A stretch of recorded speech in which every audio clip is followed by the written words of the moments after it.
The name of this is What Am I?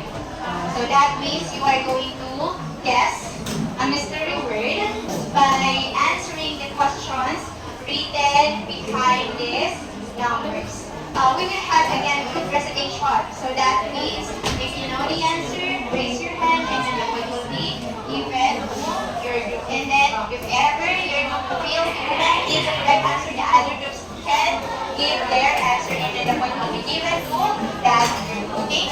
So we will have this all throughout our class. So let's now begin. So the question up here has something to do with the seasons of the year here in the Philippines or in other countries. The first one is this read go. I am a season of holidays. Yes, what is your answer? I am a season of falling leaves. What am I? Let's see. Okay, you are correct. We will now proceed to number 2. And 1, 2, 3, read.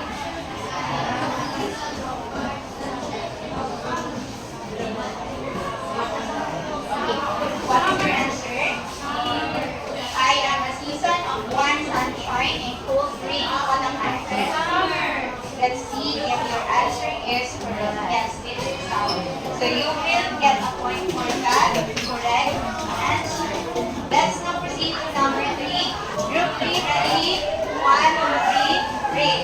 I am a season of weather and frosty snowflakes. What am I? Okay, what is your answer? Let's see if your answer is okay, it is. Therefore, another point for group 3. Number 4, this is for group 2. Group 2, read. Go.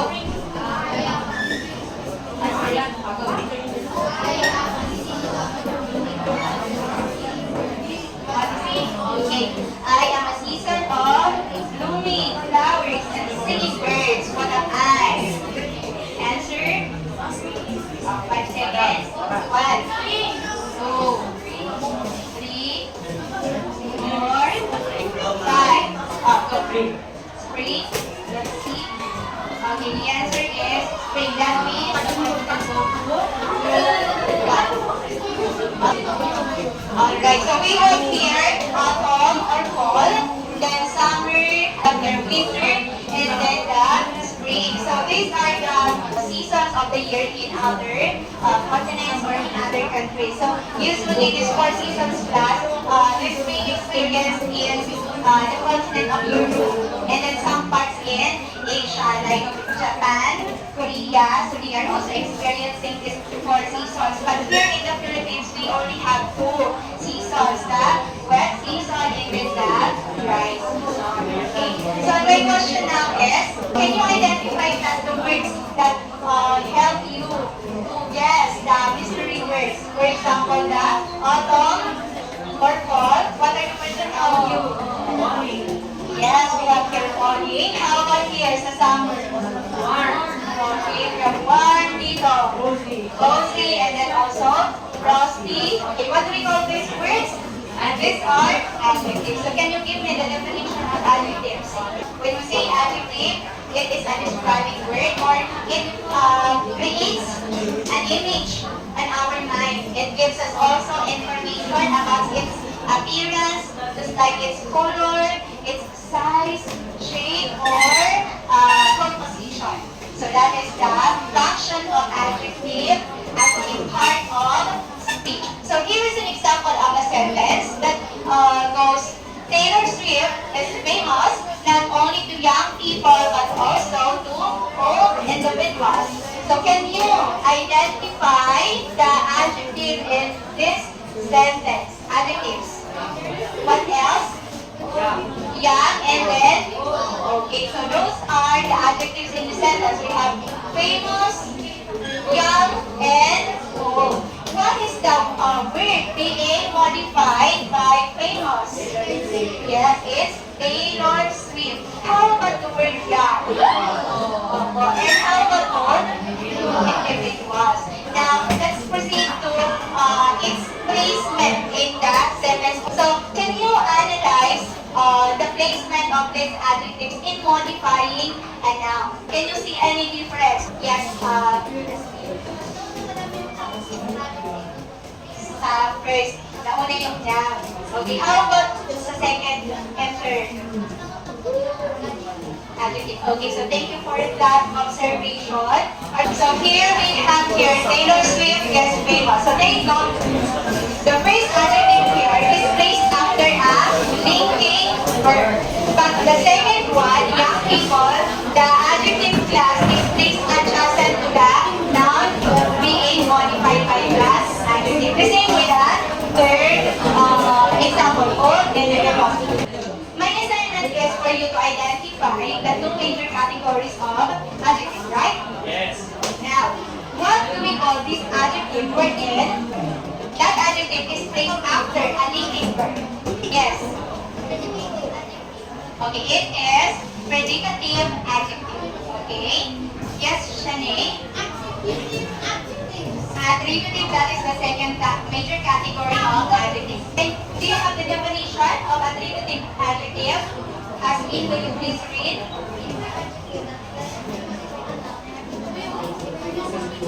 Okay, so those are the two major categories of adjectives. We have the attributive and then the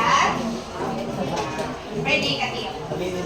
So take note of the difference between attributive and predicative adjective. So when we say attributive, it is an adjective that comes right before the noun and gives us information about the quality or appearance. And then for predicative adjective, it is an adjective that comes after a linking verb or verbs and describe the subject of the sentence. So that comes after a linking verb. Okay, so this is an example of predicative. So after a linking verb. So here is an example, another example.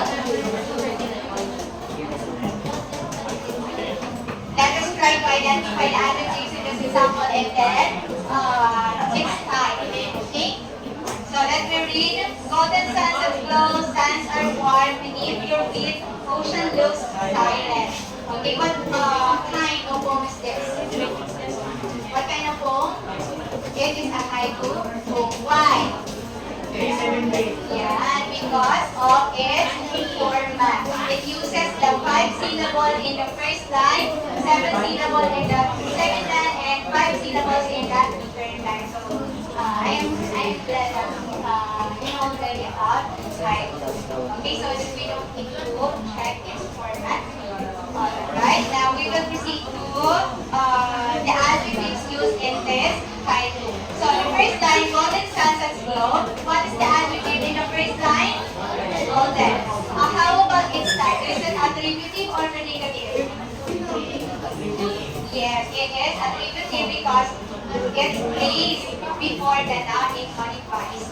And how about the second one? Sands are warm beneath your feet. What is the adjective or what type of adjective? Yes, it's predicative because it is placed after a linking verb. And then the third one, ocean looks silent. What is the adjective? And it is what type of adjective? Yes, it's predicative. Looks, it is a linking verb. So a while ago I told you to check if it is a free verb, you will just substitute is or are in that word. So here, ocean is silent. Therefore, looks here function as a verb because the thought of the sentence is correct when you substitute it with is. Okay? So, let's have this exercise. Please get one portion of paper.